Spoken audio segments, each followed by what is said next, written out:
They must take that profit and reinvest it to grow. Otherwise, the other one will swallow them and destroy them as a capitalist. This is part of the capitalist system. It's ingrained in it. So, they have a motive to accumulate profit as much as they can. But think about this. Who buys the stuff that they sell? We do. Okay. So think about that for a minute. They need to sell more and more, produce more and more, create more and more. But they have to keep our wages lower and lower and lower and even throw us out of work. So we have no wages. What does that mean? After a while, who's going to buy? Who's going to buy? They destroy their market. It's in part of the system for them to destroy their own markets. They must. It's a law. That's capitalism. It's what you call a contradiction. Right. It's an inherent contradiction.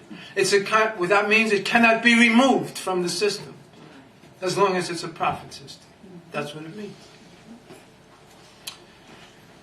So, this is nothing new.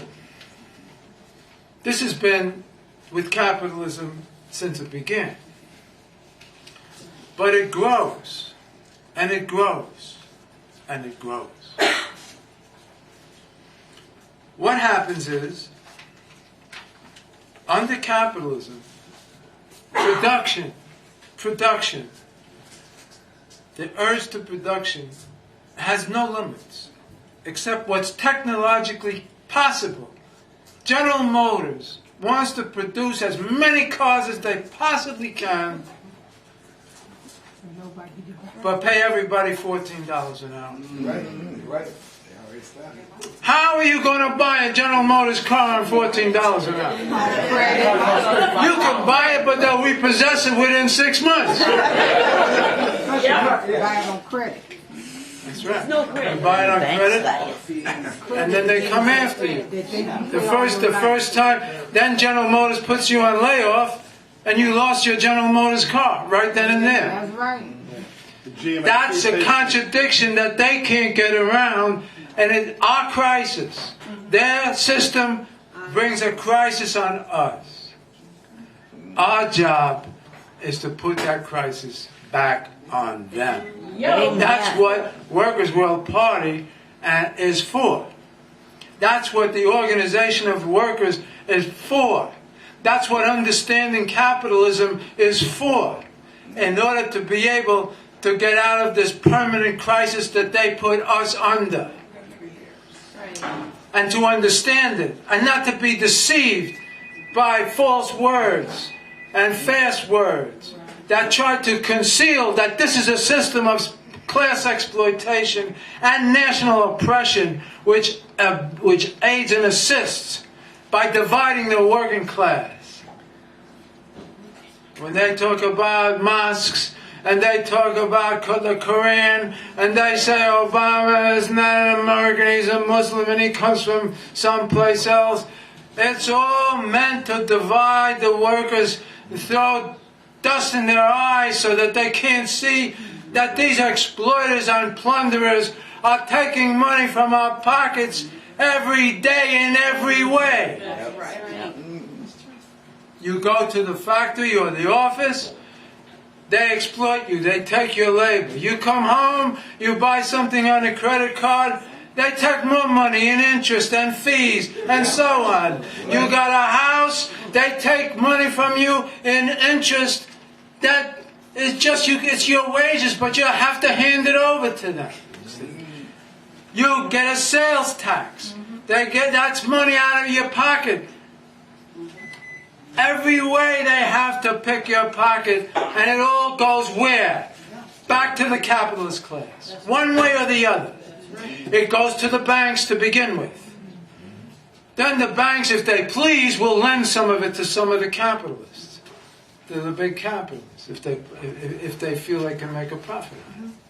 So it's a circular system where we are on the bottom and exploited, not only, and we're robbed in the factory and at the workplace and in every other walk of life.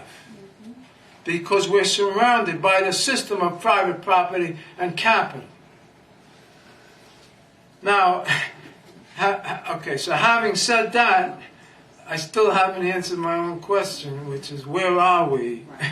And that's an important question. But this is preliminary information. Well, this process that I described, of the capitalist class producing overproduction. In Marxist terms, you call it capitalist overproduction. When they produce so much that they can't sell at a profit, and they have lowered everybody's wages. So if they sell it where you can afford it, they won't make a profit. They won't drop the price to an affordable price, which is reasonable. Why shouldn't they? Why should they sell at a profit? Why? Why should a car cost $35,000? It doesn't have to. It's only because General Motors wants to make $2 or $3 billion that quarter. That's why it costs that much money. But otherwise, they could sell it below cost. Let the capitalist government give them the extra, but sell it below cost to the workers. There's no reason. It's not written up there someplace that there's got to be a profit. It's only the force of the capitalist class, their propaganda machine, their cops, their courts, that makes it enforced upon us that we have to hand over not only our wages for a car, but also a big profit to them. Not just the cost of the car, but a profit to them. Why should that happen? But General Motors wants to sell more and more. Like every look, the capitalist down the corner, he wants to sell more too. The little store owner, whoever it is, it's in the nature of capitalism. They want to expand what they sell, and they want to keep it down. They want to keep the wages down.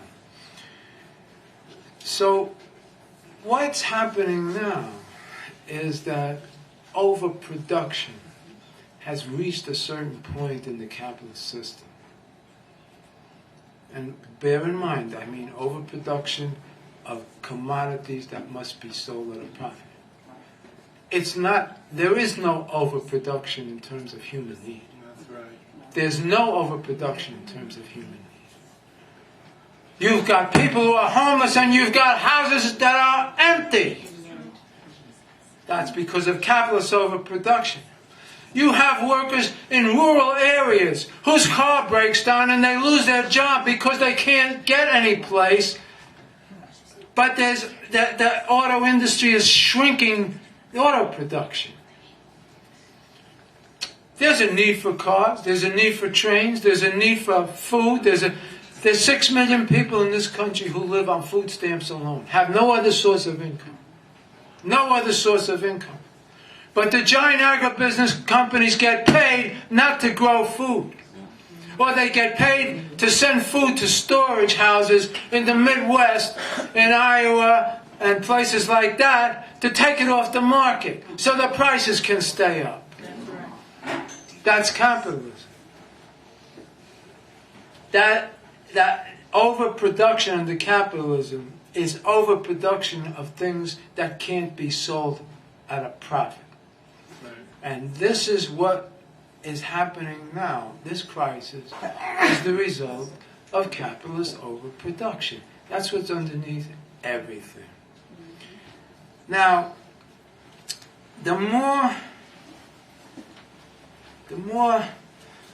I wrote about the scientific technological revolution in the book Low Wage Capitalism, and Sam Marcy wrote about it in High Tech Low Pay in 1985, 1986.